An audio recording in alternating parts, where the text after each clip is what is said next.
apa kabar? Sehat? Alhamdulillah. Sehat Pak Dani ya. Nah, gue pengen dengar dari Pak Dani tentang gimana sih Pak kantor PLN Pusdiklat ini menurut Pak Dani sekarang?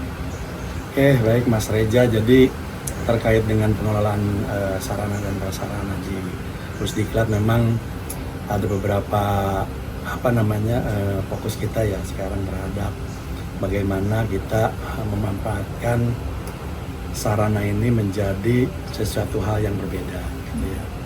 Hal yang berbeda itu dalam artian apa? Kita sekarang memang punya target gitu ya, punya target untuk mendapatkan pendapatan di luar core bisnisnya PLN. Dalam hal ini adalah Beyond KWH. Gitu. Nah, Pusdiklat sendiri saat ini juga diberikan target juga, cukup menantang juga lah kalau melihat dari nilai yang disampaikan oleh PLN Pusat ke Pusdiklat. Nilainya cukup fantastis kalau dibandingkan dengan pengalaman yang kita punya untuk mengelola suatu sarana dan prasarana.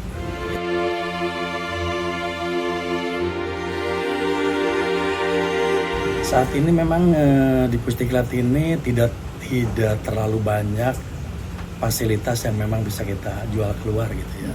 Karena terus terang aja kita hanya memiliki gedung pertemuan, itu pun secara fasilitas juga belum begitu dibilang sempurna gitu ya. Terus juga dari sisi kapasitasnya juga belum terlalu banyak, sehingga gedung ini sebetulnya kalaupun kita mudaya gunakan, persaingan di luar itu cukup ketat juga gitu. Karena ada beberapa pesaing kita yang terdekat di sini yang mempunyai fasilitas yang lebih baik daripada kita. Itu pertama dari itu. Terus dari sisi kelas kita juga punya beberapa ruang kelas yang sekarang memang disewakan juga untuk mendapatkan Beyond KWH, tetapi kelas-kelas kita itu memang tidak terlalu banyak. Di kita hanya sekitar ada 4 kelas yang bisa disewakan, 1 ruang serbaguna, dan kebetulan kita punya sarana olahraga yang mungkin jadi favorit untuk lingkungan anak-anak Jaksel gitu ya.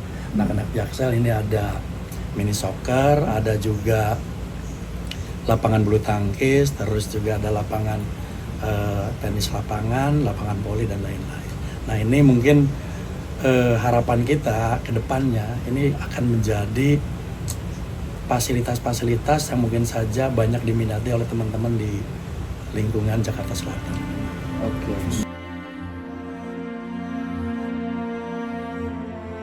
Nah, menurut Pak Dani strategi yang dipakai itu apa sih Pak?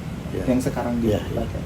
Nah saat ini yang tadi ya dengan keterbatasan SDM yang ada, kita baru hanya bisa memasarkan ke internal PLN dengan melalui hanya WA Group gitu kan, WA Group, tapi lingkungan di WA Group itu masih internalnya kita gitu kan. Nah, untuk menjual keluar ya lebih kepada dari mulut ke mulut aja, dan keluarga yang mungkin internal PLN tadi ada mungkin dia menyampaikan. Nah kita belum punya metode khusus ya. Memang terpikirkan oleh kita sih untuk kita pasarkan lewat medsos gitu ya. Tetapi yang tadi saya sampaikan ini, orang yang fokus terhadap pengelolaan ini kita belum ada sama sekali.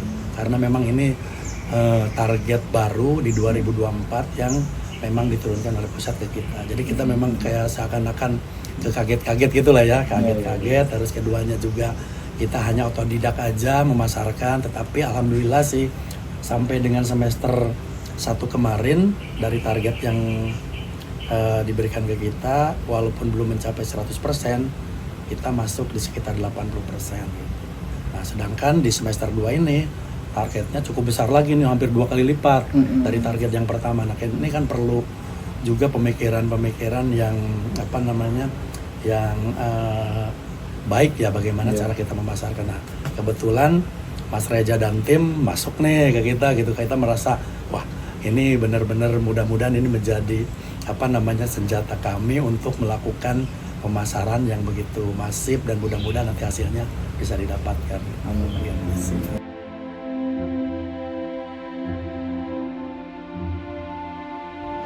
Assalamualaikum warahmatullahi wabarakatuh. Selamat pagi.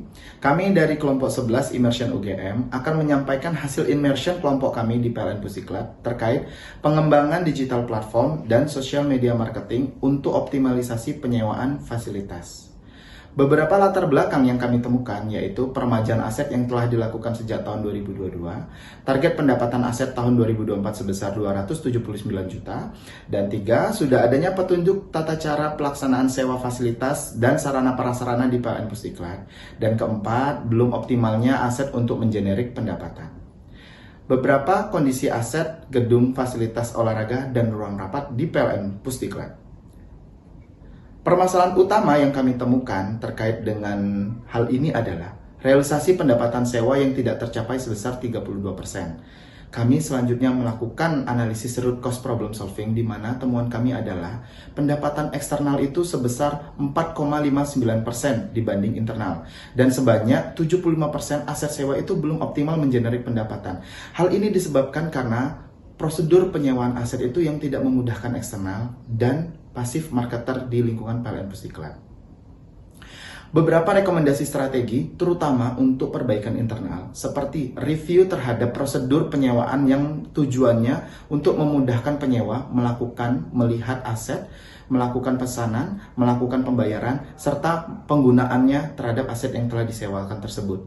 Lalu, harga sewa yang fleksibel agar memudahkan untuk melakukan pemasaran pada saat-saat tertentu. Selanjutnya, kami mencoba untuk mengumpulkan data dari kompetitor PLN. Di sini, harga dari meeting room PLN itu kalau misalkan dibandingkan dengan kompetitor itu harganya range-nya lebih rendah. Jadi meeting room PLN ini lebih menarik bagi pengguna yang sensitif terhadap harga, sedangkan kompetitor itu lebih menargetkan segmen yang premium. Kemudian rekomendasi strategi dari kami yaitu yang pertama ada optimalisasi aset untuk 75% aset yang belum optimal, kemudian peningkatan penjualan eksternal dengan melakukan pencetakan flyer dan juga brosur. Lalu ada usulan ditambahkan kinerja SLA penggunaan aset ke TAD di lingkungan APKU. Kemudian menggunakan data penjualan untuk memahami preferensi pelanggan dan menyesuaikan penawaran. Selanjutnya melakukan inovasi dan diversifikasi seperti evaluasi operasional pelayanan ke pelanggan dan juga penyewaan fasilitas karaoke. Kemudian ada optimalisasi promosi di media sosial Instagram dengan berkolaborasi dengan influencer dan juga memanfaatkan Instagram Ads. Dan yang terakhir adalah optimalisasi search engine Google Search yang tujuannya adalah untuk memastikan ketika konsumen itu mencari fasilitas sewa di Google, maka situs PLN ini akan muncul di halaman pertama hasil pencarian di Google. Sebelum kelompok kami memberikan ide ataupun saran kepada PT PLN, kelompok kami sempat membuat suatu survei yang diberikan kepada 122 responden, di mana 82 responden ini seringkali membandingkan antara harga dan fasilitas dengan kompetitor lain.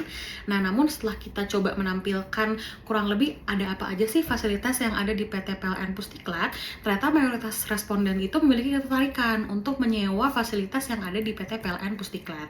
Selain itu juga kami sempat menanyakan kira-kira prioritas utama dalam pemilihan fasilitas penyewaan itu apa sih yang dicari, dan mayoritas konsumen itu ternyata lebih mempertimbangkan dari segi aspek harga dan lokasi dibandingkan dengan fasilitas tambahan atau pelayanan dalam memilih suatu fasilitas penyewaan.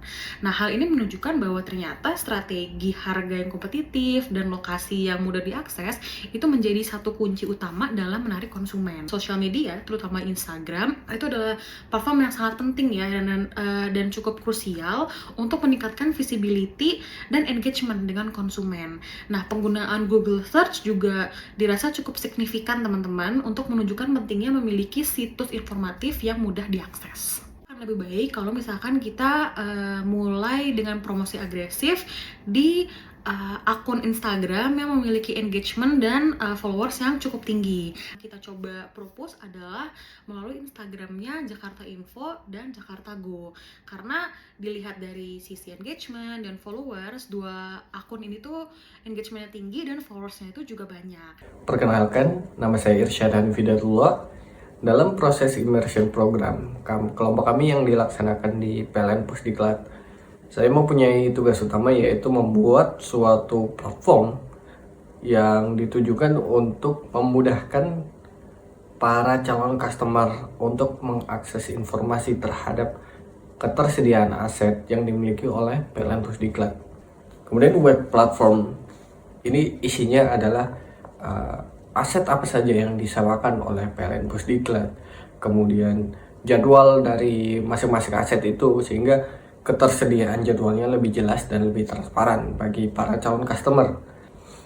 Hal ini bertujuan untuk menjaga interest para calon customer ini sehingga menjadi customer PLN Pusdiklat.